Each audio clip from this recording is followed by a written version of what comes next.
This One News Update is brought to you by ANZ. We live in your world.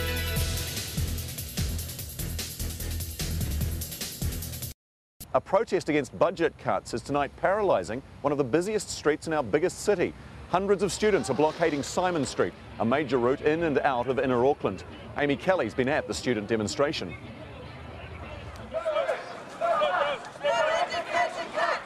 Classes came to a standstill, these students setting their own assignment to take over Simon Street. They marched en masse and wheeled out rubbish skips, forcing buses to U-turn and traffic to jam up all over town. It's obviously a careful balance between people expressing their rights and vehicular traffic down the main arterial route. The students are outraged at moves to cut back on financial support. They say cut back, we say fight back! Like freezing the parental income threshold for receiving a student allowance, capping that student allowance at 200 weeks, and increasing the repayment rate for student loans from 10 to 12%. Make students want to go and get money where they can actually pay it back, and the best way they can do that is in Australia, where the repayment rate is 4%. I get $50 a week student allowance at the moment. That's money that I wouldn't get. If I went on to do my masters, I wouldn't get that at all. I would have to pay back my student loan quicker, which would be like an extra tax on me when I start working. These protesters fear the changes will discourage students from lower income families from doing long degrees or postgraduate study, restricting occupations in fields like medicine, law and engineering to a privileged few. Even the odd lecturer supported their cause. You guys are awesome, yeah? Police watched from a distance, leaving the street to the students. Even now, with commuter traffic peaking, they're dancing in the intersection. Amy Kelly, One News. This One News Update is brought to you by ANZ. We live in your world. Close Up is brought to you by the Kia Sorento R, redefining the power of Kia.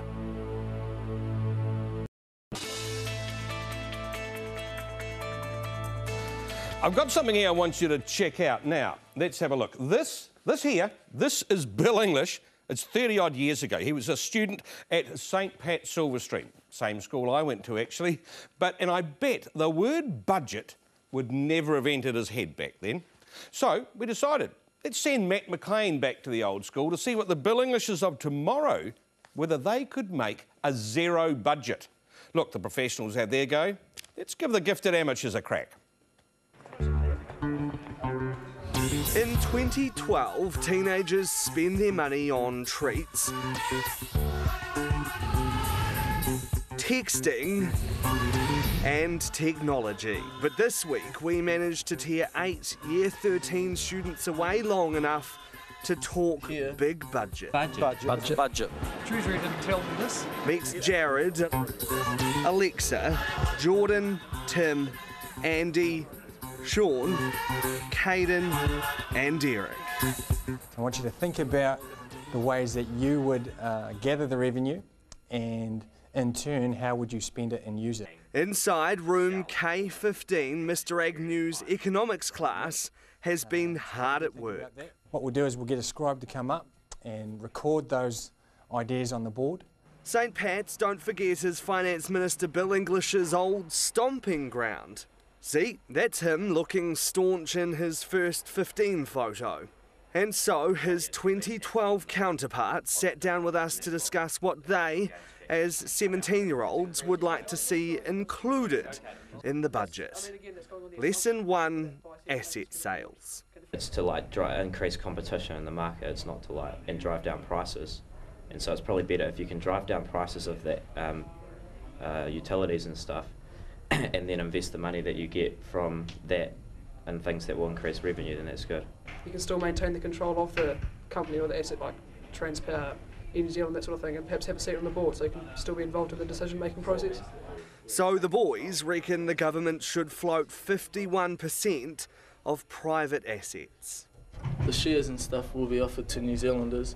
And partial privatisation of education, healthcare and prisons. So the government would still pay the doctors and the teachers and stuff. And set the guidelines. Yeah, but they don't have to have the initial outlay to build the buildings.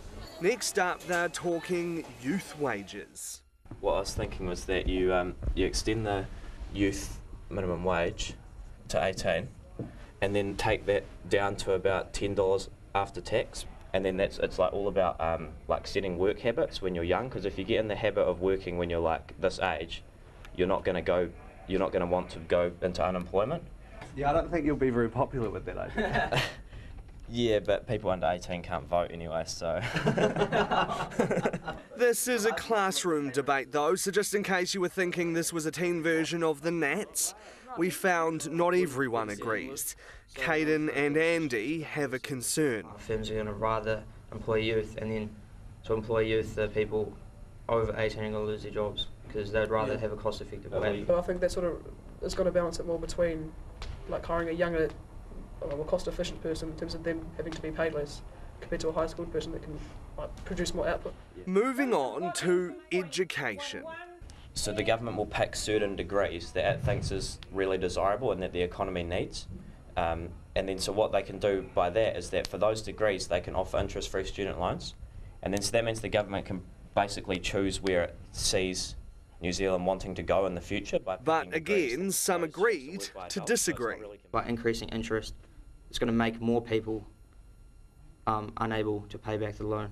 So by introducing student bonding schemes and discounts for prompt payment, I think it's going to actually increase the amount of people that are able to pay back the loan. Welfare payments was up next. The minimum age for the unemployment benefit should be increased to about 21. And a lot of people are realising that the unemployment benefit's becoming multi-generational. People are they're coming out of school and going straight onto the benefit. So it's just really about getting set into good habits as you leave school. Of course there would need to be exceptions for young families and stuff like that, but the base of their idea is strong. And finally, the retirement age. Yep, they want to raise it. It's a controversial idea.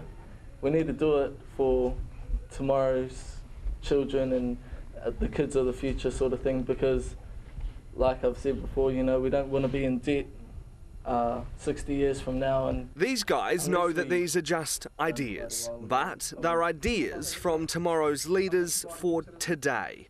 So maybe they're worth paying attention to. Well, the discussion just proved that there are big holes in policy, so you just have to rectify them basically. So it's not going to solve the problems of the world, but it's maybe a start. It's a start. Hopefully make New Zealand better off for the future. If you can make people's lives better, then that's a success.